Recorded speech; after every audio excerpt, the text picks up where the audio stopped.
Many people are fans of the Last Kingdom books of Bernard Cornwell and the TV series based on them. They tell the story of Uhtred of Bamburgh and his adventures during the Viking Age, his loss of his ancestral home at the fortress of Bamburgh, and his long quest to become Lord of Bamburgh again. I suspect many fans are aware that there is some actual history behind the stories, and know that at the very least Bamburgh is real and has its own fascinating history.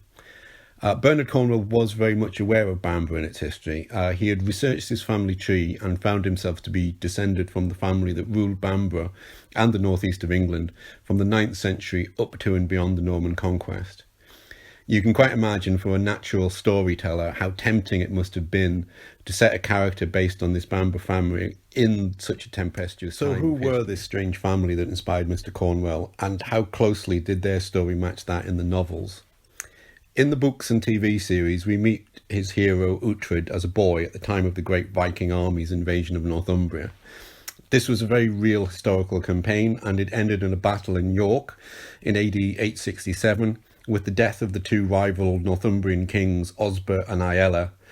After the battle, the Viking army first placed a puppet ruler on the throne of Northumbria, and then sometimes later many of the Viking great army actually settled in Yorkshire and made York its capital, which they renamed Jorvik. When it comes to the historical record, the earliest information we have of the Bamburgh family is at the beginning of the 10th century. We hear of the death of one Edulf of Bamburgh in AD 913. He was important enough for his death to have been reported as far as Ireland, where he's named as King of the North, the same title that they used for the kings of old, like Oswald and Oswy, showing the importance of this family at the time. We do actually have an obscure record preserved in Durham from a much later date that tells us that Edulf was an ally of King Alfred the Great, who ruled as King of Wessex until AD 899. So Edulf may have been a long-lived individual who might well connect this Bamburgh family to the age of Alfred, just as the books suggest, though we don't think he was ever in exile, and we don't even know if he visited the south or met Alfred in person. Sadly, because we're looking at some late records, we don't have really good evidence for the origins of this family and their rise to power as rulers of Bamburgh and the northeast region. We have one source that gives us some information on them, and this tells us that Edulf was the grandson of Aella through his daughter Athelfrith. This is the same King Aella who was King of Northumbria and who died at the Battle of York fighting against the Vikings. So if this is true, then Edulf had a royal connection that could explain, at least in part, his importance as a ruler in the area. But given the turbulent times he lived through, we can also assume that he was a formidable individual and quite likely a formidable warrior as well. We know that he left at least two sons. The elder was Ealdred, and his younger brother, the first of the family we know to have been called Uhtred. These sons of Edulf are recorded as having fought with the York-based Vikings at a battle at Corbridge, and although the battle does not seem to have been decisive, it does seem to have resulted in Viking occupation of Durham for a time.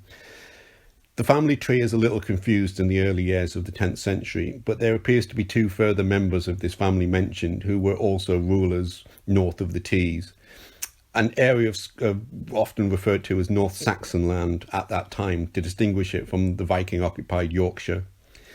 The first of these is Athelwulf, but we know almost nothing about him. We do thankfully know a little bit more about the second, who was called Oswulf. This Lord of Bamburgh is known to have signed charters of the Southern English kings, the descendants of Alfred the Great, several times during the 940s. And if we assume that this Oswulf was also an Oswulf who signed charters as early as 934, he may have been in office in the north for quite some time. In fact, he played an important role in English history that should be better remembered than it is. We don't know all the details, but the Anglo Saxon Chronicle tells us that in AD 954, he brought about the fall of the last Viking king of York, the famous Eric Bloodaxe. This created a single kingdom of England for the first time, uniting the country that survives to this day. Given how important this event is, it's strange that we are taught all about the Norman conquest in school, but few of us have ever heard of Oswulf or the creation of England. One version of the Chronicle, written from a York perspective, talks of Eric being treacherously betrayed by Earl Oswulf. We know from other sources that Eric died in a battle at Stainmoor Pass between Yorkshire and Cumbria, but whether this was against an army led by Oswulf or in circumstances that he brought about, we are uncertain. After this battle, and for several years before his death, Oswulf ruled all of Northumbria, from the Humber to the Firth of Forth, the first to do so like the kings of Northumbria of old. Oswulf left descendants who continued to rule the region north of the Tees for the kings of England from their great stronghold of Bamburgh right through the 10th century and into the 11th. One of these we only know from a single record, which describes his bringing a king of Scotland south to meet the king of England. He is called Edulf Evilchild, and we would really like to know why. We are told that Oswulf had a son called Aldred, and we know that his son Wealhtheof was Lord of Bamburgh at the end of the 10th century. He was not one of the more successful rulers, being replaced by his own son Uhtred before his death. This Uhtred was a brave warrior, and it seems very likely that he is the model for the Uhtred of the Last Kingdom books and TV series, albeit that he lived at a much later time. He is known to have been married to a daughter of the Bishop of Durham, so it's safe to say that church life was rather different back then. During the reign of Ethelred the Unready, King of England, Malcolm, King of Scotland, invaded Northumbria, intending to win treasure and perhaps also extend his rule further to the south and into the north of England. Wealhtheof, we are told, was too old for military service, so the Northumbrian army was led by his son Uhtred. He caught up with Malcolm and his forces at Durham and defeated them in a great battle.